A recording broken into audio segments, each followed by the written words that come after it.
Muy buenas noches, esto es 4 a la N, soy Gonzalo Prialé.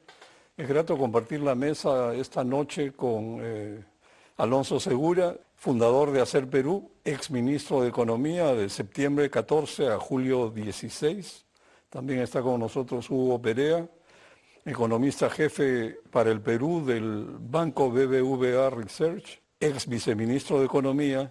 Y también nos acompaña Elmer Cuba, socio de Macroconsult, que ha sido miembro del directorio del BCR. Ahora, con tan distinguidos economistas, vamos a tratar de ver cómo se pinta el panorama exterior y el efecto que puede tener esto en el país. Para empezar, muy buenas noches a todos. Gracias por acompañarnos. Buenas noches, colegas. Buenas. Lo que veo es que las multilaterales están pintando un panorama sombrío, ¿no? Y como que lo peor está por venir. Y que el 2023 va a ser peor que el 2022. El Fondo Monetario rebajó sus previsiones de crecimiento a nivel mundial y señala que se puede estar gestando una crisis financiera con implicancias globales. Eso no son palabras menores. China se ha desacelerado, crecerá 2 y pico % este año y por efecto rebote, según el Fondo Monetario, como 4.4% el próximo año. Contrastado esto con la media china de los años 2000 al 2021, que fue de 8% anual, que claro, no es comparable porque el país ha crecido tanto que un gigante de ese tamaño que crezca 4%, pues es monumental, aún ahora. Según un estudio del Banco Mundial, mientras los bancos centrales simultáneamente levantan sus tasas de referencia para enfrentar la inflación, el mundo puede encaminarse a una recesión global el próximo año. Y aquí cito al presidente del Banco Mundial, David Malpass, que dijo hace poco que el crecimiento global se está ralentizando marcadamente y probablemente lo seguirá haciendo en la medida que más países caigan en recesión. Él dijo que le preocupa profundamente que esta tendencia persista y traiga consecuencias devastadoras de larga duración para la gente en los mercados emergentes y las economías en desarrollo.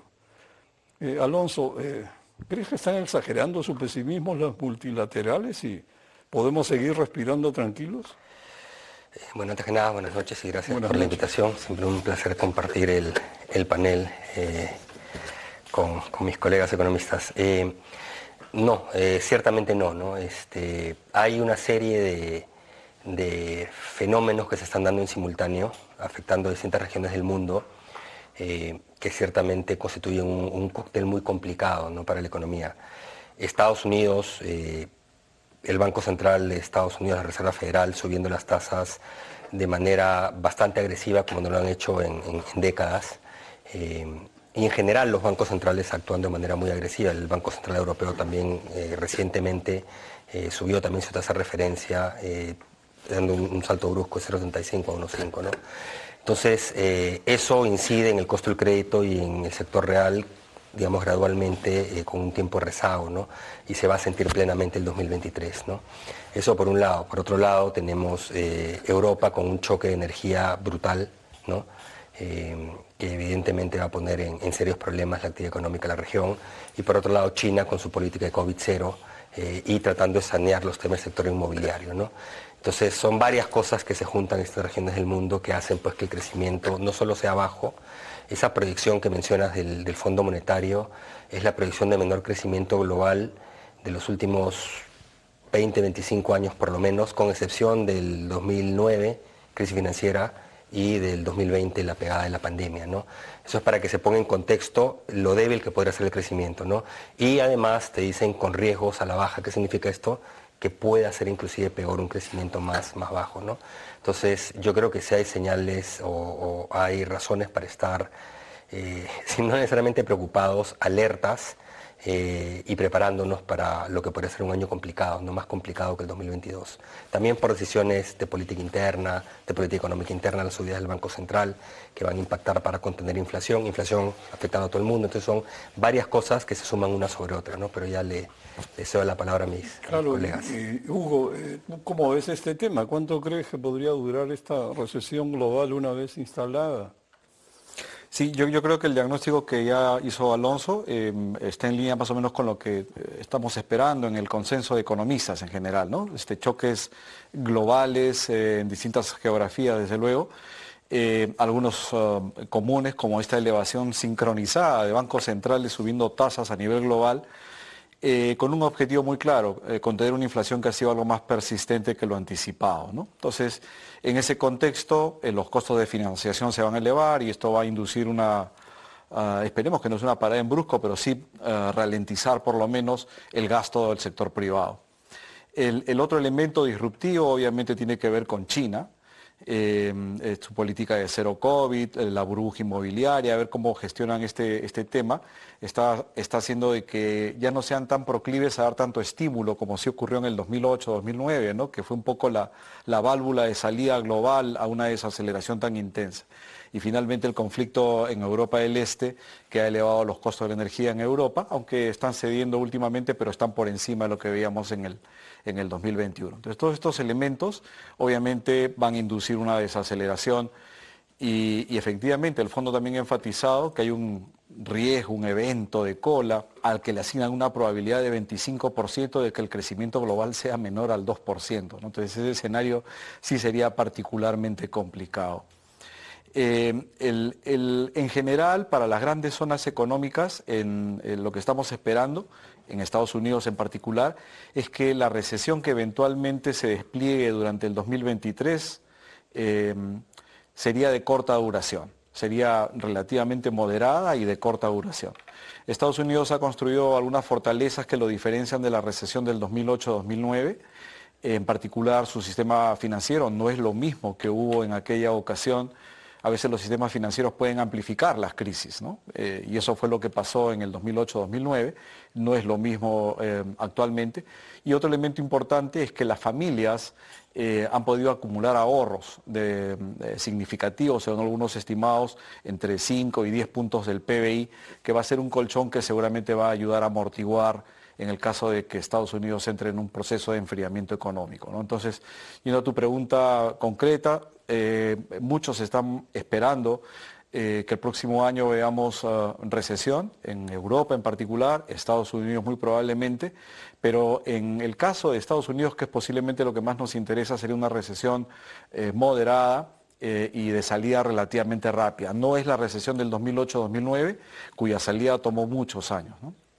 Pero, Elmer, ¿tú crees que China sigue o ha sido la locomotora del mundo? ¿Ha jalado el crecimiento y ahora que está un poco frenada eso afecta también? No, sin duda. Por otro lado, sí. una pregunta que siempre me viene a la mente. ¿Hay inflación en China? Sí, sí hay, pero es menos que la internacional, digamos. Porque de eso no se habla, ¿no? Entonces el mundo está inflándose, pero China en particular maneja su partido con esta fiable. administración acá es menos transparente, ¿ah? Se está cerrando un poco información que antes daba, que era más de mercado, digamos. Yo quería, digamos, dar un paso atrás en la línea de mis dos colegas, viendo que efectivamente la última recesión horrible, severa, es la del año 20, el COVID, ¿no? Que el mundo cayó 3%. Cuando eso no estamos comparando. Tampoco contra la del 2008, que el mundo creció cero, ¿no? Tampoco nadie dice que cero, estamos hablando de 2,9, 2,7, 2, digamos, ¿no? O sea, peores han sido esas dos. A diferencia de esas dos que no eran previstas ninguna de las dos, esta es prevista. O sea, ya sabemos, estamos en el 2022 y esperamos que 2023 sea muy malo, ¿no? No ocurría así con el caso de la crisis internacional del año 2008. Nadie esperaba 12 meses antes que eso podía haber ocurrido, o el COVID, ¿no es cierto? Entonces, y hasta cierto punto esta recesión o desaceleración fuerte es necesaria en el caso de Estados Unidos. Son los costos de haber salvado a su país del COVID. O sea, lo que estamos viendo ahora es un rezago de políticas monetarias muy expansivas el año 2020 para salvarnos de una mega recesión mundial con el lockdown del año 2020, pero no se sabía en ese momento que la vacuna podía estar lista tan rápido. O sea, te ha agarrado una vacuna, ¿no?, efectiva y gran vacunación mundial el año 21, cuando ya la liquidez estaba soltada, ¿no? ¿Qué hubiera pasado si no hubiera habido vacuna, ¿no? La liquidez hubiera estado bien puesta ahí, ¿no? Pero claro, felizmente la ciencia y la economía de mercado juntas produjeron la vacuna, ¿no? Eso ha sido maravilloso, pero la plata ya estaba ahí. Entonces era hora de retirarla. Ahora, retirarla, digamos, muy rápido hubiera generado un problema, porque la bolsa puede caer muy rápido. Entonces, han tenido que ir calibrando poquito a poquito con las palabras, ¿no? Para ir retirando el estímulo, pero ya la inflación era un problema en Estados Unidos el año pasado, antes de la guerra. O sea, la invasión rusa ha sido una mala noticia encima de una inflación que llega por demanda en muchos países, ¿no? Que ya nadie esperaba que el petróleo volase con la guerra. Y también los granos. Los granos ya habían subido también soya, maíz, trigo el año 21 por malas cosechas. No, nada que ver, ¿no es cierto?, con el sistema monetario. Y han vuelto a subir una segunda ola con la invasión rusa a Ucrania. Entonces, han confluido varias cosas, ¿no? El choque petrolero enorme, posguerra, malas cosechas y políticas monetarias muy expansivas. Nunca antes se había emitido tanto yen, tanto euro, tanta libra esterlina, tanto sol o tanto dólar en tan corto periodo de tiempo. No, hay que retirar eso. Pero claro, ya el mundo estaba de vuelta y la liquidez estaba ahí. Entonces, digamos, hay que retirarlo y está ocurriendo, ¿no? Ya muchos bancos centrales importantes han comenzado a retirar, ¿no es cierto?, subir tasas de interés para normalizar. Y el costo de eso es una suave recesión, ¿no es cierto? Tampoco es gratis. O sea, estamos pagando los costos de habernos salvado algo que era peor el año 21-20 sin vacuna, ¿no? Entonces, un poco para el marco general. Ahora, en ese mundo, sigue complicado, porque no se esperaba que China fuese tan torpe en controlar el COVID, ¿no es cierto? O sea, ellos por su política cero COVID, por temas internos de política interna, arriesgan un crecimiento muy bajo, ¿no? Y quizá este año sea paradójico que Perú pueda crecer más que China el año 22, ¿no? Que se han parado aparte de su tema inmobiliario que ya lo tenían arrastrado, ¿no? Pero en China va a haber un efecto rebote el próximo año, su crecimiento va a verse grande, ¿no? Si es que el COVID, ahí tengo mis dudas, ¿ah? Bueno, porque habrá que verlo, si sigue con esa política de COVID, puede no rebotar tanto. Hay bastante, creo, prejuicio contra China. Yo recuerdo que año tras año, en noviembre, diciembre, los grandes bancos del occidente pronostican que el siguiente año China no va a lograr sus metas. Y generalmente ha seguido logrando sus metas. Sí, pero como dice Elmer, hay un problema ahí, es que, y son temas de política, ¿no? China no tiene una vacuna eficaz y no ha importado vacunas de Occidente. Entonces su población está más expuesta a riesgo de contagio el próximo año. Cuando en Occidente tienes poblaciones muy vacunadas, altos porcentajes, en China no lo tienes, o una vacuna que es poco eficaz. Entonces potencialmente no están protegidos contra nuevas variantes, ¿no? Entonces esa es una variable que... Claro, la inmunidad de rebaño ya la hemos tenido. Ya la tenemos, allá no la tienen, no la tienen. Entonces hay varios factores ahí, ¿no? ¿Tú crees, Alonso, que este temor a la inflación que se ha universalizado y los bancos centrales actuando al unísono y frenando, que es una especie de pánico colectivo, es el recuerdo de los años 30 del siglo pasado? ¿Qué? No es pánico, te diría que es todo lo contrario, es lo que los bancos centrales saben hacer, ¿no? Que es combatir inflaciones. Lo que has tenido lo que sí tuviste fue una mala lectura probablemente, como decía Elmer, por distintas razones, de que al final la salida fue más rápida de lo anticipado y tenías toda la inyección de liquidez. Es conocido, por ejemplo, la Reserva Federal hasta hace no mucho estuvo diciendo que la razón de la subida de inflación era básicamente choques de oferta, ¿no? Rupturas de cadenas de valor, problemas de producción, cosas por el estilo, ¿no? Y tarde se dio cuenta de que había componentes de demanda, ¿no? Inclusive modificó su metodología de cálculo de inflación y pasó a hablar de inflación promedio para ser más tolerante con inflación, etcétera, ¿no? Y por eso ha tenido que virar 180 grados y salir de manera muy agresiva, ¿no? Pero digamos, los bancos centrales saben luchar contra inflación y saben la importancia de luchar contra inflación, porque una vez que la inflación se queda enraizada en las expectativas de los agentes, ya se vuelve muy persistente y es muy difícil bajarla. Por eso es que están siendo bastante agresivos. Y América Latina, los bancos centrales, las principales economías de América Latina, a nivel global fueron las primeras en reaccionar, ¿no? Brasil fue el primero y muy pronto seguido de eso fueron los países de la Alianza del Pacífico, ¿no? El Banco Central de Reserva de Perú ha subido 15 veces, creería que ya la siguiente va a ser pausa, pero en todo caso ya está muy cerca del final, pero aún con la subida que ha hecho de pasar de 0,25 a 7, es el Banco Central de la Alianza del Pacífico más Brasil que menos ha subido.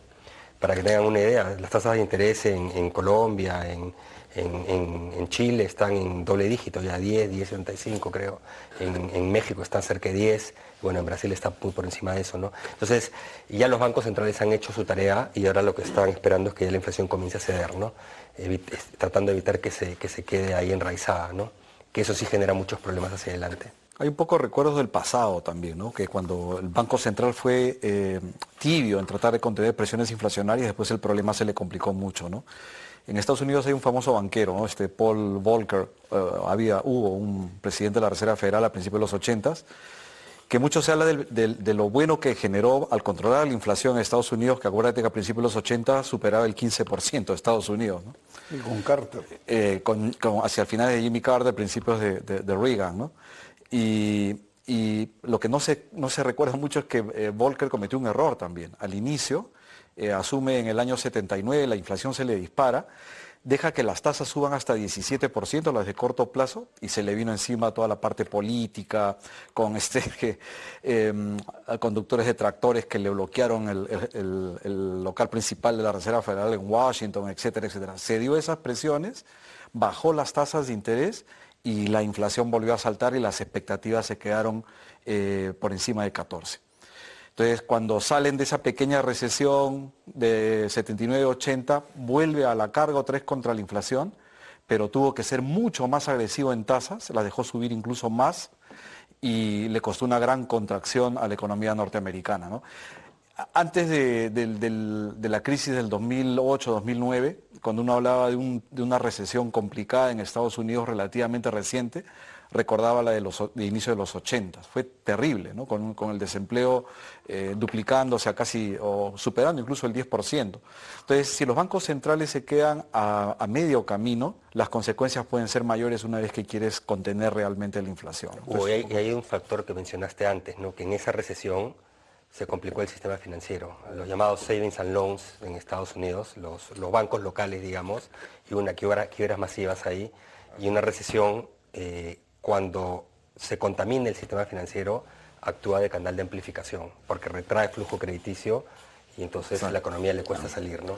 Y además nos agarró a nosotros en América Latina altamente endeudados con tasas variables. Entonces los estados, digamos, no pudieron pagar la deuda, tuvieron que ajustarse y al final fue tan fuerte el ajuste que la región creció en promedio cero, ¿no? Por eso llamamos la década perdida después de los 80, gatillado por la política monetaria de Estados Unidos, tuvo efectos colaterales en la región, ¿no? y severos.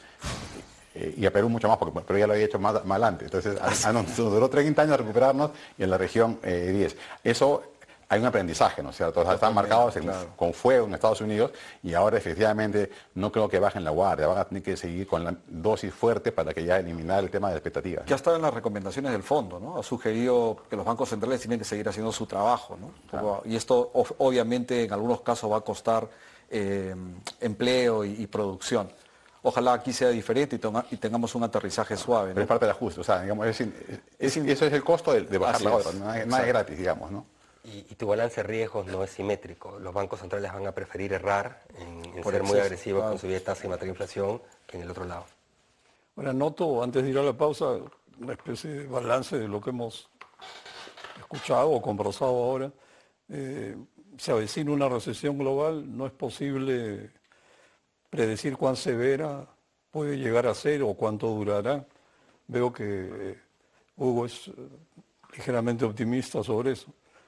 Algunas economías lo sobrellevarán mejor que otras, naturalmente. Me pregunto si las naciones o los pueblos, los países emergentes vamos a ser los más golpeados.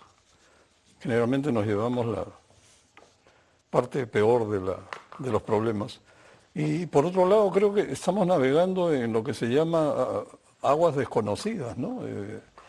El World Economic Forum así lo ha llamado a esta situación y piensa que estamos en esa clase de navegación en aguas desconocidas en los próximos meses. Y el panorama inmediato para la economía global y la población mundial es oscuro, pero tampoco hay que dramatizar, ¿no? Y el Banco Central en el Perú, por lo que escucho, está haciendo su trabajo. Así que nos vamos a una pausa y regresamos.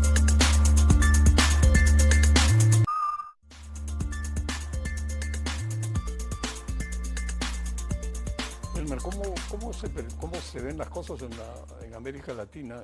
¿Y por qué, si las tasas de referencia de países como Chile, otros países, pero no Brasil, son más altas que las del Perú, su su crecimiento va a ser tanto mayor que el peruano. O sea, Me temo que no. Yo creo que, a ver, en la región hay países cuya inflación tiene más componentes de demanda que de oferta. En el Perú es más un choque de oferta, ¿no? Son combustibles, granos, el tipo de cambio con Castillo, que no el año pasado. Pero en Chile además es por exceso de demanda, ¿no? Por su política monetaria, fiscal, retiro de pensiones. Colombia también tiene excesos de demanda, tiene un déficit en cuenta corriente enorme, 8% de producto. Entonces, ahí a Chile y Colombia les va a costar más bajar la inflación que a Perú. Y le va a costar más recesión. A Perú va a ser, entre comillas, más sencillo, porque tiene menos componente de demanda acá, ¿no? Ha sido más choque de oferta enorme de alimentos, etcétera. Pero en general la región no está bien fiscalmente. Y si el mundo crece el próximo año 2,9, 2,5, la región crece 1 o 0, ¿no? Entonces, estamos dentro del mundo peor, el peor desempeño. ¿Y por qué? Si en la de Venezuela, ¿no? De Venezuela ya sabemos el manejo que tiene. Pero Argentina, por ejemplo, es el nuevo ejemplo malísimo, ¿no? Es terrible lo que están viviendo ellos con inflaciones altas, casi de 100%, con múltiples tipos de cambio y intervención masiva en los mercados, en la parte microeconómica. Es realmente dramático lo que pasa en Argentina. Se ha quedado en los 80, digamos, ¿no? Parece perdido en los 80, a ese nivel, hasta 30 años antes. Pero países como Chile, su propio Banco Central espera una recesión, espera una caída de 1%, ¿no? Por justamente los costos de haber sido tan expansivo el año pasado, y aparte que el presidente Boric no logra despertar expectativas positivas de los inversionistas, ¿no? Igual le ocurre a Petro, ahí va a ser más dramática la caída, porque Colombia viene creciendo como una tromba y el próximo año se espera que crezca 2 y este año es 6. Entonces sí se va a ver fuertemente en Colombia, y ahí más el componente político del presidente Petro, ¿no? Entonces, hasta hace unos meses se pensaba que Perú era el país que iba a crecer en promedio regional, pero las últimas revisiones que ha habido de los otros países son peores, ¿sabes? Que parece paradójicamente Perú hasta el próximo año podría crecer más que los países más grandes de América Latina, ¿no? pero siempre por debajo de lo que necesitaríamos. Siempre por debajo de lo que podríamos salir haber de hecho. perdedores, Sí. ¿no? ¿Y tú cómo ves esta situación política en América Latina que ha caído en manos de la izquierda, digamos, radical en Chile y Colombia, México, Argentina, hasta en distintos grados, pero más o menos el mismo libreto? Sí, a ver, yo no le llamaría necesariamente radical. Digamos, yo creo que hay que distinguir a radicales, no sé, Venezuela, ¿no? Sí es cierto que hay gobiernos de centro izquierda, digamos, en Chile. No logra, como dice Elmer, no logra, digamos, generar o mejorar expectativas. Se ve obligado a cambiar gabinete también, o perder gabinete hace un tiempo. Petro, lo mismo. Colombia está siendo muy, muy golpeado. Si uno ve las subidas de todas las curvas de rendimientos, el costo de endeudamiento de los gobiernos, y eso obviamente arrastra al sector privado. Obviamente con la subida de las tasas cortas de bancos centrales, la parte corta de la curva subió mucho, pero las partes largas también. Y en Colombia la curva se ha disparado, o sea, está carísimo. El gobierno en Colombia va a tener un serio problema para poder financiar su déficit fiscal por los costos que eso implica, ¿no? Entonces, Colombia es el país, digamos, ahorita de la Alianza del Pacífico que está más complicado, ¿no? Por el parón que se viene, pero porque hay una subida muy fuerte del costo de endeudamiento y una deuda muy alta, por encima del 60% del PBI, ¿no? Entonces, ahí Colombia tiene que resolver varios problemas, ¿no? Y un déficit de cuenta corriente, como decía Elmer, que es muy, muy grande, ¿no? Entonces, una serie de desequilibrios que van más allá de inflación, bajo crecimiento, déficit de cuenta corriente y una trayectoria fiscal insostenible que tiene que contener, ¿no? Chile es menos severo el caso, pero también tiene algo de eso, pero menos severo. En esas circunstancias, digamos, Perú tiene menos problemas, está con menos desequilibrios, una posición fiscal más controlada, no tiene déficit externo importante, la inflación es un poco más baja que en Colombia inclusive, mucho más baja que en Chile, y por oferta. Entonces, digamos, los desequilibrios macroeconómicos son menores en Perú. El problema de Perú en este momento es un problema político, un problema de bajo crecimiento. Cierto, podemos terminar creciendo más que las otras economías grandes de América Latina. Pero estamos hablando de un crecimiento probablemente entre 2 y 3 y el mundo no se complica. Y yo creo que más pegado a 2, ¿no? Y eso no, como decías, no es suficiente para el Perú. Hemos tenido récord de precios de materias primas hasta hace poquito y las expectativas estaban en el suelo. Expectativas empresariales siguen deprimidas, expectativas del consumidor en negativo. Es decir, hay una falta de confianza terrible, básicamente por acción del gobierno, por decisiones del gobierno, por incompetencia del gobierno, ¿no? Y el Congreso también aportando su granito de arena, ¿no? Las clasificaciones de riesgo han sufrido, Fitch, felizmente S&P no nos baja la perspectiva, es decir, nos estamos complicando, pero nos estamos complicando por razones de política interna, ¿no? Y eso es lo más lamentable, ¿no? A mí personalmente me preocupa menos el corto plazo que el mediano, porque, digamos, el corto plazo, como dije, tenemos todavía fortalezas que te van a ayudar a que los choques los puedas manejar. El problema es que estamos erosionando las políticas públicas del país, estamos yendo en retroceso, ¿no? Y después tratar de corregir eso va a ser muy, muy complicado, ¿no? Puede tomar muchos años. Puede tomar muchos años, ¿no? Ese es el Y problema. puede que nunca lo logres, porque con la clase política que tenemos no sabemos si esa clase política se va, no sé cómo llamarle, se va a arreglar, ¿no? Sería un milagro nunca visto en el Perú. Bueno, y también yo noto cosas que marcan profundamente, no sé cómo llamarlo, la peruanidad, ¿no? Tenemos la refinería de Talara que nunca termina, parece la historia que nunca termina. Petroperú es un barril sin fondo y le siguen metiendo plata porque si no nos vamos a quedar sin gasolina o cosas por el estilo. Pero a este gobierno yo le noto esta marcada tendencia que hay en los gobiernos, como bien dice Alonso, radicales de verdad como Venezuela, donde escasean las cosas. O sea, a ver, saca un pasaporte si puede, ya no hay ni citas. Brevetes, otro problema. DNIs, tremendo problema. Es incompetencia absoluta. Incompetencia absoluta. La urea, ¿no? Imagínate, no puedes comprar un commodity. Gas vehicular, quizás solo en Lima y ni siquiera hay suficientes plantas capaces de instalar. Claro, una cosa es no poder comprar, una cosa es no poder distribuirlo si quieres, Claro. pero no poder comprar. Claro, claro. Entonces, esta sensación de que va a haber racionamientos, van a faltar las cosas, que al final conduce al empobrecimiento general, pues, ¿no? O sea, esto de... no están creando riqueza, no están gestionando el país, lo que están es aplanando a la gente y cada vez vamos a estar más empobrecidos y de repente eso es equidad, pero equidad hacia el fondo del pozo. Hugo, tú, notamos que la calificación crediticia está siendo rebajada, me imagino, por el deterioro político, la capacidad de gestión cero, o incluso yo diría terreno negativo. La destrucción de la meritocracia, la pérdida de confianza. Se ha espantado la gran inversión y por supuesto, si los grandes no invierten, los chicos, ¿a quién le van a vender sus cosas? Estamos yendo rumbo a perder el grado de inversión. ¿Cómo ven esto?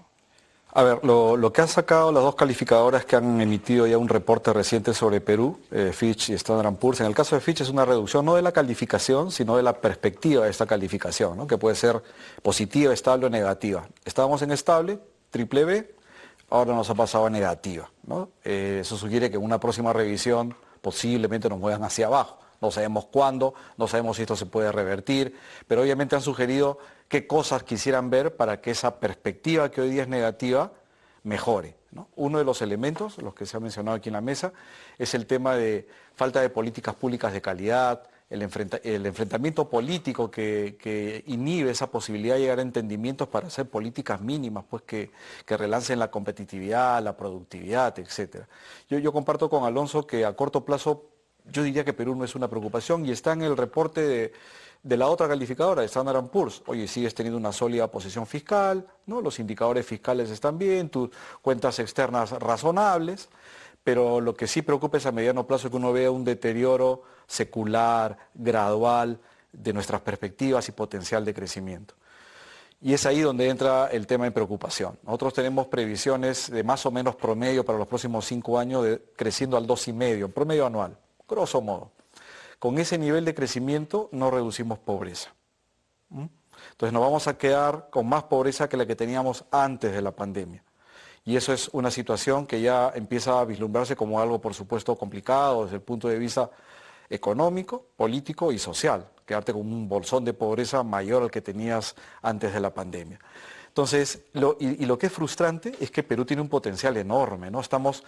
Las economías, el entorno global va a entrar a esta fase recesiva en el 2023. Ok, seguramente el precio del cobre estará algo contenido, seguramente, habrá menos demanda. Pero a partir del 2024, si las proyecciones en general del consenso está bien, vamos a ver rebote y vamos a ver otra vez una reiteración de estas políticas para combatir cambio climático que demandan mucho cobre, por ejemplo. Hay un país emergente, hay dos, te diría, que en este momento, en este entorno tan complicado, la están haciendo más o menos bien, Vietnam e Indonesia. Mira los casos, Indonesia está desarrollando industria, está desarrollando la explotación de níquel y está atrayendo a LG, a Hyundai para que instalen fábricas de baterías, de vehículos eléctricos, dado lo que se viene hacia adelante. ¿Por qué no tenemos lo mismo en la agenda? La reconversión vehicular, la infraestructura verde va a necesitar cobre, ¿no? Y en vez de estar atrayendo inversión minera, porque el cobre va a escasear, hoy día estamos trabajando con inventarios que solo alcanzan para 5 días. O sea, cobre no es que abunde y no hay proyectos grandes a desarrollarse en los próximos años. Va a haber soporte en el precio del cobre. Y sabemos que muchas veces el ciclo económico en Perú ha estado muy vinculado a lo que ocurre en general con los precios de los metales industriales y en particular el cobre. Entonces ahí es un poco donde viene más la frustración.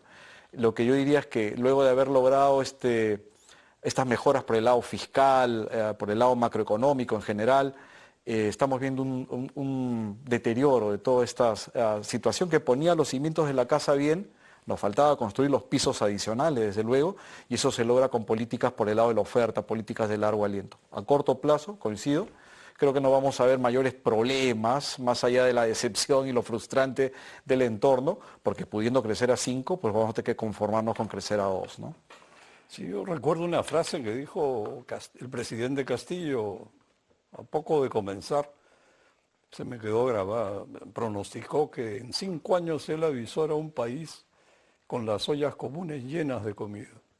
Imagínense su horizonte, ¿no? Y creo que lo está encaminando. Suena a broma, a mí también me gustaría poderme sonreír, pero espero que primero se acabe el gobierno antes que llegara a esa situación lamentable. ¿Qué piensas de estas medidas laborales desastrosas? O sea, evidentemente ir contra el modelo peruano en sus fortalezas macro ya pues sería una especie de suicidio público sin sentido, pero han ido a la espinilla del modelo, se han, ¿cómo te puedo decir?, arrasado con toda la lógica de la generación de empleo. Sí, a ver, antes de entrar al tema en particular, quería un poco comentar el tema de largo plazo. Efectivamente, Perú debe ser del mundo emergente uno de los más fuertes preparados para una recesión mundial, ¿no? Por el lado de reserva, por ejemplo, son reservas muy altas en relación a cualquier otro indicador de importaciones, liquidez, M1 o PBI. Y lo has visto en el tipo de cambio. Entre el 2019 y ahorita, obviamente el dólar vale más en el mundo, ¿no? Pero la devaluación del euro, del 19 hasta ahorita, del euro, ha sido 18%. La ley de esterlina 18, el sol peruano igual de 18. O sea, somos tan fuertes como el euro, el yen o el riel de esterlina. Nuestros vecinos, Chile o Colombia, su tipo de cambio se ha devaluado 38%. O sea, 18 contra 38, en el mismo periodo de 3 años, ¿no? Entonces ahí ves un indicador de por qué tan fuerte eres en lo macroeconómico. Y en lo fiscal, bueno, Colombia ni siquiera es grave inversión, ¿no? O sea, nosotros nos hemos preocupado porque una de las 3 grandes clasificadoras te ha guiñado el ojo, pero el otro, tu vecino, ni siquiera tiene grave inversión y va a tener que hacer un ajuste fiscal colosal para un poco estabilizar, como ha dicho Alonso, ¿no? Entonces, pero en el corto plazo esas fortalezas ahí están, ¿no? No se han movido, pero efectivamente, y ahí voy al tema del largo plazo, como hay que ser muy malvado, muy torpe o muy ignorante, o una combinación de las 3 cosas, para atacar al mercado laboral formal, ¿no? En un país donde la informalidad es la regla, donde la mayoría de compatriotas o es independiente o trabaja en la informalidad y fuera de Lima sobre todo, para atacar la productividad del sector moderno del país, con la norma de tercerización, por ejemplo. Eso es algo mayúsculo. Nunca he visto en 30 años del nuevo modelo económico una intromisión microeconómica tan fuerte, tan intrusiva, como que un tercero te diga qué es core o qué es no core en una compañía, ¿no es cierto? con una justificación de qué temas laborales en la mesa. Si hay temas laborales en la mesa, por eso está una FIL, que nadie quiere que violar la ley laboral, ¿no es cierto? O el tema de vacaciones, CTS, seguridad social, sindicalización, eso está perfecto. Pero para remediar ese problema que es real, no mata lo que funciona, que es, digamos, limitar la tercerización, que es lo central pues, en el core de una compañía, ¿no? ¿Quién más sabe que el mismo accionista en qué es mejor, en qué es peor para poder asignar sus recursos? Eso realmente es grave y no le hemos tomado el peso, ¿no? Porque si tomamos el peso estaremos espantados. Una compañía cualquiera no la afectas mucho, le afectas pues 5% de su productividad y hace la sumatoria para toda la economía, es como botaste el PIB potencial 5 puntos con una norma. O sea, y nunca había una norma tan discutida en los últimos 30 años por Indecopi, ahora hay decenas de juicios en el Poder Judicial de hechos de amparo, también en la sala esta de Indecopi, ¿no es cierto? Y hasta hay movimientos para hacer una acción de amparo, una acción popular, ¿no? Entonces, o sea, esa es una respuesta clara de una intervención severa que yo aprovecho el programa para felicitar a los colegas de Indecopi por su valentía y hacer su trabajo, ¿no? Y eso es algo muy bueno que hay que mantener. Entonces, como en este contexto internacional de debilidad, expectativas que están por los suelos, además te disparas al pie con algo que sí está funcionando, ¿no? Y bajo una bandera que nadie discute, el tema de los derechos laborales, ¿no? Que es una disculpa para una política tan torpe como la que están tomando. Y en el largo plazo, efectivamente, si crecemos 2%, es un escenario horroroso. Porque no solamente la pobreza no baja, sino los vulnerables están ahí. O sea, tienes un país con 25% de familias pobres y 35% de vulnerables que no se mueven un centímetro, ¿no? En los próximos 5 años. Y eso es ese clima de malestar que puede llevar a opciones políticas de extremo izquierda o de extrema derecha que terminan tumbando el sistema, ¿no? Y ahí sí estamos en el largo plazo, ¿no? O sea, finalmente esa es mi pesadilla, ¿no? Es que lleguemos a un país fragmentado en lo social, que ya somos, que es expresado en la política fragmentada también, y que provoca este tipo de políticas, ahí sí ya llegamos a largo plazo, ¿no? Nunca nos vamos a desarrollar. O sea, estamos entrando a una coyuntura crítica que tenemos que resolverla, ¿no? Y no está en la mano de los economistas, está en la mano de los políticos, ¿no? Sí, lamentablemente, ¿no? Alonso, ¿cómo ves tú la posibilidad cada vez más remota de que la gran inversión minera se vuelva a interesar por proyectos en el Perú? ¿O hemos perdido ese tren? Nuevamente yo creo que está en gran parte en manos de los políticos, ¿no?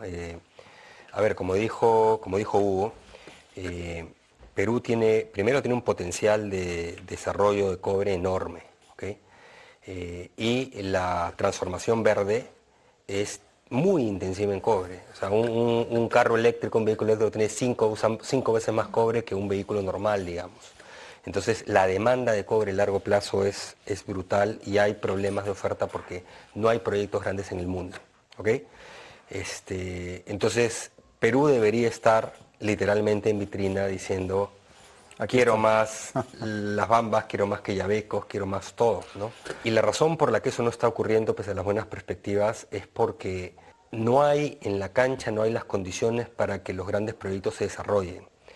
El tema de manejo social ya básicamente es un tema core, como decíamos, ahora sí core, nuclear, esencial, prioritario de las empresas mineras, porque tienen que lidiar en una situación en que el Estado está ausente, pero es un Estado, yo he estado en el Estado, y a veces da frustración porque decíamos no vemos cómo ser eficaces, pero ahora creo que ni siquiera hay voluntad de solucionar los conflictos. Ahora, inclusive en muchos casos, el propio gobierno nacional es parte del problema, es el que asusa los problemas, ¿no?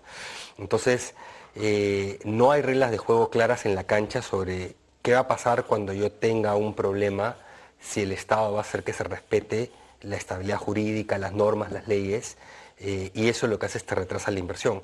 Por eso es que ahora terminó Quellaveco, y no hay ningún proyecto grande. Sulfuros Yanacocha postergó, que está obligado a hacerlo porque si no larga la vida de la mina, postergó, pero no hay ningún proyecto, todos están en compás de espera y con perspectivas de mediano plazo, porque no importa, como decía, no importa que el precio se ablande un poco, caiga un poco, quizás el 2023 por una recesión global, que esperemos, ojalá sea, en todo caso sea, si se da, sea breve y no muy profunda. Precios de mediano a largo plazo del cobre son muy buenos y estos grandes proyectos se hacen en función de perspectivas en horizontes largos. Claro.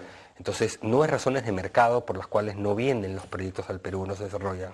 Las razones es que ves que no hay, como dije, en la cancha no hay las condiciones para poder desarrollarte, ¿no? Entonces es lamentable, pero es otro tema en el cual nos estamos disparando el pie, ¿no? Sí, pues yo diría que el Estado, el gobierno ha abandonado, ha dejado de lado el principio de autoridad en las zonas mineras. No creo que le interese solucionar los conflictos, como bien dice Alonso, más bien los asusan. Así que ese panorama, lamentablemente, creo que se ha ido de las manos y dudo que se pueda recuperar la inversión grande minera que necesitamos con este gobierno. Bueno, vamos a una pausa y regresamos.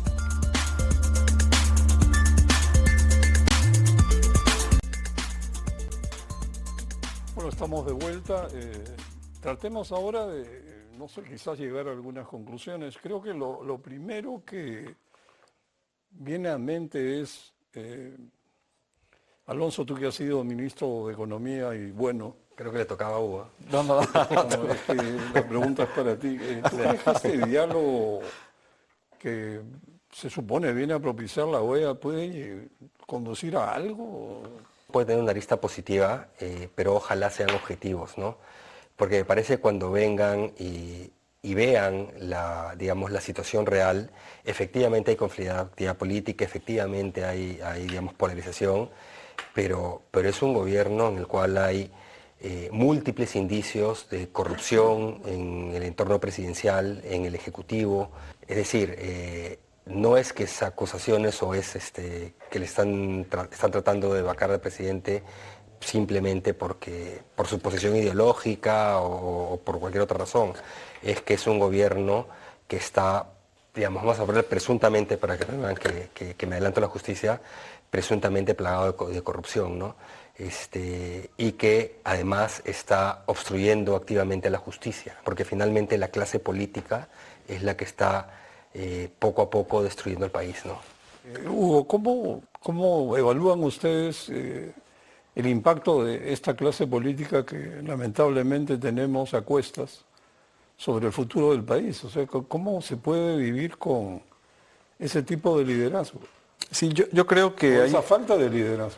en general lo que uno ve desde el punto de vista de análisis económico es esta falta de institucionalidad, ¿no? O sea, yo no creo que ahora pueda ir por cuerdas separadas lo económico con lo político, ¿no? Necesitamos instituciones que permitan hacer que el crecimiento, las ventajas del crecimiento, los beneficios se trasladen a las personas, y necesitamos instituciones que permitan desplegar pues proyectos de inversión, más desarrollo, más generación de empleo, etcétera.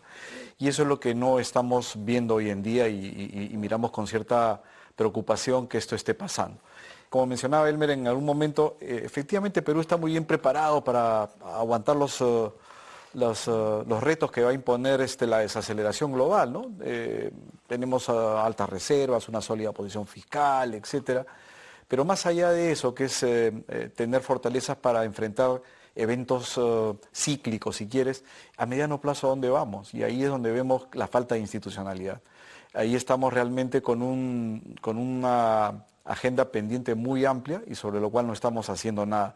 Indicadores, en esta revisión reciente que hizo Fitch, algunos indicadores muy, muy puntuales, ¿no? Cómo ha caído lo que tiene que ver con gobernanza, instituciones políticas, ¿no? De una evaluación a la más reciente. Entonces uno dice, pues por ahí están los problemas, ¿no? No estamos teniendo este liderazgo necesario, las instituciones que permitan canalizar crecimiento, iniciativas. ¿Cómo sería interesante ver que en esta mesa estamos discutiendo medidas de mediano y largo plazo para acelerar el crecimiento y estamos más bien discutiendo temas muy, muy coyunturales, y eso está absorbiendo la agenda en general. Y esfuerzos se han hecho. Ahí en el Ministerio de Economía y Finanzas hacia el 2018, 2019 sacó un plan nacional para la competitividad y la productividad. Podemos discutir si lo que se ha propuesto ahí está bien o está mal, pero la discusión sería esa, mejorar las propuestas que están ahí, ¿no? Y es un documento que no es iniciativa del gobierno de turno, es una política de Estado, se consensuó con varios actores políticos, con actores gremiales, representantes de trabajadores, academia, etcétera, y no estamos en eso, ¿no? Yo creo que ahí falta un liderazgo que pueda catalizar todos estos elementos positivos que aún tenemos y relanzar el crecimiento, pero hoy por hoy no vemos esa posibilidad, ¿no? También se ha anunciado un nuevo plan de infraestructura actualizado por 147.000 millones. Creo que se han quitado proyectos, se han agregado otros, sobre todo salud y educación y una cantidad grande de obras públicas. Pero en un país que tiene este gobierno, Elmer, ¿crees que algún plan puede tener futuro? Lo que pasa es que el profesor Castillo, desde que ha entrado y hasta el día de hoy, ha tenido un impacto negativo en las expectativas por tanto tiempo ya que está quebrando récord, ¿no? Usualmente en el Perú, desde que se mide esto en el Banco Central, ¿no? Hace 20 años, las expectativas negativas son cortas, en un periodo corto de tiempo, ¿no? Un fenómeno del Niño, crisis internacional, el COVID, o un presidente, digamos, que gana con polo rojo, pero al final tiene polo blanco, felizmente. Entonces, pero dura 2 o 3 meses, ¿no? Pero acá ya vas viviendo 1 año y medio entrando pesimista, ¿no? Entonces es un efecto que tarde o temprano se traslada a la inversión privada y hace que no crezca lo que corresponde. Eso para comenzar. 2, no es suficiente que Perú tenga sus defensas anticíclicas, ¿no es cierto? Tenemos las mejores defensas anticíclicas del mundo emergente, pero ok, y si no hay contracción cíclica, ¿qué hacemos? ¿No? ¿Qué hacemos con el largo plazo? Y ahí uno esperaría mucho más de un profesor, ¿no? O sea, el profesor Solo, que es un premio Nobel de Economía, descompuso el crecimiento en 3 factores, ¿no? Capital físico, que estamos hasta las patas; capital humano, que uno esperaría pues que un profesor relance una reforma educativa importante, porque es su profesión, ¿no? O sea, es lo que sabe hacer. Y eso es tan importante como dejar una mina en el subsuelo, porque el valor agregado de jóvenes educados en términos de bienestar, de producción y de impuestos es tan grande como en la minería. Entonces, claro, nunca hemos hablado de eso tanto como la minería, que nos ocupa más porque es más es más mediático, ¿no? Pero lo otro es igual de importante y el capital humano está ahí dormido, y nadie está hablando de eso políticamente, ¿no? No hay un defensor de las reformas educativas, y en un mundo del conocimiento ahí estamos perdiendo, ¿no? Y de productividad tampoco. Esta medida, por ejemplo, que hablábamos de la tercerización, es un disparo, pues, corazón de la productividad total de factores. Entonces, estos 3 grandes componentes que explican el crecimiento en el largo plazo, que lo reflejan, andan mal, ¿no? Entonces, uno no puede ser optimista, ¿no? Uno tiene que pensar, oye, el vaso estaba lleno y se está vaciando. Ahorita está viendo medio vacío, pero estaba lleno, ¿no? O sea, tienes que parar eso y volver a relanzar la economía, que tiene todo para arrancar. Para comenzar, estabilidad macroeconómica. Y segundo, tienes un modelo económico que ya quisiera cualquier país de América Latina tener ese modelo que tiene la Constitución, ¿no? Sin embargo, no estás usando esa opción porque tienes por otro lado un Estado que no ha cumplido con su mandato, ¿no? Constitucional, además, que esta infraestructura, esta educación, esta salud, o sea, no es que no esté ahí, pero no ha sabido cumplir en toda la línea de ese mandato, ¿no? Y ha hecho que el modelo, en común todo, privado y público, comience a trastabillar. Y si seguimos tirando hacia abajo, esto podría echarse a perder muy pronto, ¿no? Y Alonso, ¿tú crees que este asunto es cuestión de ver el vaso medio lleno o no verlo medio vacío, como si fuera... Yo creo que como sea que esté el vaso, ciertamente no lleno, está vaciando, ¿no? Y yo creo que eso es clarísimo. Y ahí coincido con Hugo y con Elmer, ¿no? Las economías ondulan a veces por factores externos, a veces por factores domésticos, pero eso le llamamos el ciclo, van así. Pero van así en torno a una tendencia, o sea, la idea es que vayas así, pero hacia arriba. Nosotros estamos yendo así, pero hacia abajo, básicamente, ¿no? Que es por eso, por lo que todos hemos dicho, nos preocupa más el mediano plazo que lo que pueda ocurrir el próximo año, ¿no? Porque tenemos todavía fortalezas heredadas, no generadas por este gobierno, heredadas, que te permiten enfrentar estos choques en un horizonte corto, ¿no? Pero, como decía Elmer, ¿qué pasa cuando no hay eso? Cuando hay un choque. Tu velocidad crucero es cada vez más lenta. ¿Eso qué significa? Significa que hay menos condiciones para generar bienestar en la población, que es menos empleo formal, menos oportunidad de crecimiento de ingresos, la pobreza no baja, los vulnerables no bajan, la desigualdad podría aumentar, etcétera, ¿no? Entonces, en esa senda es en la que estamos entrando, lamentablemente, y nuestra clase política, porque es el gobierno, pero también es el resto de la clase política, que no se dan cuenta de que nos están llevando claramente al precipicio, ¿no? Es como la muerte lenta, ¿no? lento pero consistentemente acercándonos a un abismo, ¿no? Y eso al final, el problema en los países, también lo comentó Elmer, es que eso te va generando condiciones cada vez más adversas en la población y te va, digamos, generando situaciones en las cuales después puede haber algo mucho más disruptivo, ¿no? Que no sabes para dónde va a ir, ¿no? Entonces, lamentablemente, creo que es por eso que todos en la mesa estamos muy preocupados, ¿no? Perú tendría todo para poder, demanda de cobre, precios altos, buena posición fiscal, debe estar invirtiendo en capital humano, diversificación, desarrollo productivo, hay una agenda ahí que no se impulsa. O sea, el Estado no está haciendo nada y al contrario, está yendo en retroceso, ¿no? Y es lamentable, ¿no? Porque quien va a pagar la factura son los peruanos, ¿no? Quien ya está pagando la factura son los peruanos. Claro, lo que se nota es que estamos pues en esta situación que parece no tener solución. El Congreso no logra ponerse de acuerdo consigo mismo respecto a cómo enfocar el tema de vacancia, adelanto de elecciones o suspensión. Creo que se habla de suspender al presidente, que es algo tan extraño. Y no cuentan los votos. La última moda es que firmen todos y cuando tengamos 87 nos lanzamos a la piscina como si a la hora de la votación algunos no se vayan a ir de viaje o se van a enfermar. O sea, estamos francamente en malas manos. Y esto no se va a solucionar si es que todos quieren quedarse. Entonces, una posibilidad que no es tan remota es que ese gobierno continúe, simplemente por la incapacidad de la clase política de encontrar soluciones a una crisis tan profunda de valores, de principios, donde ante nuestros ojos parece que este gobierno intentara destruir al Estado. Ha espantado la inversión privada, está, ¿cómo decir?, dinamitando los fundamentos de nuestra economía, que gracias a un modelo tan sensato en la Constitución logró crecer varias décadas seguidas.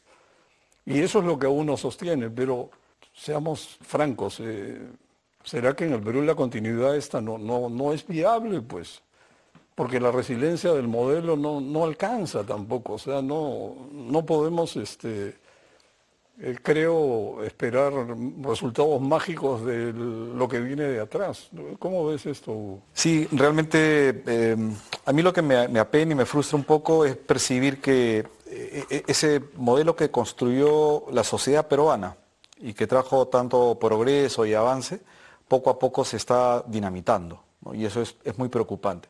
Más allá de la intensidad del debate, veamos las cosas que hemos hecho bien. Los peruanos también hemos hecho cosas muy buenas. Con esa conducción económica que es solamente conducción económica sensata. Política fiscal disciplinada, política monetaria enfocada en controlar inflación, un sistema de precios libre que le diga a la gente qué comprar y qué producir, y con eso los peruanos nos agenciamos para crecer vigorosamente entre el 2002 y el 2013. En ese periodo la pobreza cayó de 58 a 20% antes de la pandemia. 9 millones de personas salieron de la pobreza, sin tanto aspaviento ni consideraciones adicionales, ¿no? Entonces, lo que yo diría es, rescatemos lo que tenemos, ahí está planteado, probadamente funcionó bien. En la pandemia, incluso hemos sido una economía resiliente con choques muy complicados, manejamos muy mal la pandemia, tenemos mucho ruido político y aún así estamos a flote.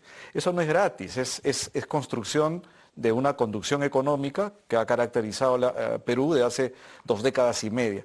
Entonces, eso hay que mantener y hay que relanzar todo lo que tiene que ver con acelerar el crecimiento a mediano plazo. Y eso pasa por medidas que van por el lado de la oferta, ¿no? Que involucra más inversión, que a su vez involucra mejora del clima de negocios, ¿no? Involucra más educación, más acumulación de capital humano, más infraestructura. Entre infraestructura y minería, ¿te imaginas a qué velocidad deberíamos estar creciendo? Entonces, yo lo dejaría ahí, ¿no? O sea, rescatemos lo que tenemos, lo bien que se ha hecho, lo que la evidencia ha demostrado que ha funcionado y corrijamos donde haya que corregir, pero no destruyamos lo que se avanzó, ¿no? Alonso, tu balance final de esta conversación, ¿cuál sería? Sí, bueno, yo creo que en 2 dimensiones. La primera es, creo, un mensaje a la clase política, ¿no? Tanto el gobierno como el Congreso, que ellos son los grandes responsables de generarle problemas al país y a la población, ¿no? Ellos son directamente los responsables del cambio en perspectiva y lo pone en la primera línea de la clasificadora de riesgo, ¿de acuerdo? Entonces no podemos seguir más allá digamos, de cómo vaya la situación política, no podemos seguir resolviendo las políticas públicas. El gobierno tiene que comenzar a gobernar con gente correcta, con gente preparada, y tiene que haber alguna agenda mínima común nacional que permita movernos hacia adelante, ¿no? Eso es lo primero. Entonces, la economía en este momento está contenida por factores políticos y por los agentes políticos. Entonces, la tarea está ahí. Y por otro lado, a tus oyentes que probablemente se queden un poco preocupados después de esta conversación, que nuevamente, probablemente el siguiente año sea un año algo más duro que este año, pero el Perú, digamos, tiene ciertas fortalezas, por más mal conducido que esté en estos momentos, que van a hacer que la situación sea finalmente manejable, ¿no? Pero con este gobierno. Con este gobierno, por las fortalezas que existen, por todas las fortalezas, por el Banco Central es independiente del gobierno, el MEF dentro de todo es una isla dentro del gobierno, entonces va a haber en medio de todo, si así haya tormenta más pequeña, tormenta más grande, la situación va a ser algo manejable, pero que tienen que ser conscientes de que en el mediano plazo el país no está yendo en la senda correcta, ¿no? Y que tienen que exigir a sus gobernantes que tienen que corregir el rumbo, ¿no? A ver, Elmer, 30 segundos para cerrar. Yo creo que hemos entrado a lo que se llama en la jerga de desarrollo una coyuntura crítica. Y los países que saben salir bien, finalmente logran el desarrollo. Y los que no se quedan indefinidamente ahí, como le pasó a Argentina o como le pasó a Venecia hace varios siglos. Entonces estamos en una coyuntura crítica, en una deriva institucional, y la respuesta es solamente política. Si los políticos no se ponen de acuerdo, vamos a vivir así indefinidamente, más allá del Castillo, ¿no? Y yo en particular tampoco espero nada de este gobierno ya. Ha dado muestras de una capacidad mayúscula y no creo que de 180 grados y mejore, ¿no? Bueno, por mi parte no es que peque de pesimista, sino que veo que este gobierno no tiene solución de continuidad. Me pregunto qué manera hay de salir de esta situación. Pero cada vez que el gobierno toma decisiones son peores que las anteriores, entonces no hay perspectiva de mejora en el horizonte. Sin embargo, creo en las fortalezas de nuestro país. Lo único que necesitamos es una nueva clase dirigente y políticos que estén a la altura del reto. Y esas son palabras mayores. Muy buenas noches. Gracias a ustedes.